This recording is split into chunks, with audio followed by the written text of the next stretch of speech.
every day, late at night, not okay.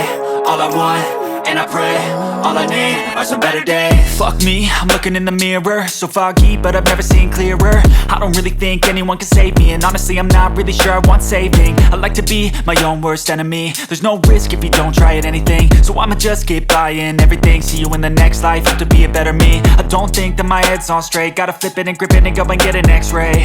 What's wrong with me? I just feel weight pushing on my chest and it squeezes till I suffocate. Better change my mindset, meditate. It's pretty cool that I'm alive and have better days. I could walk, see, hear, I should celebrate. Think I could change my mind, maybe elevate. Living life, every day, late at night, not okay. All I want, and I pray, all I need are some better days.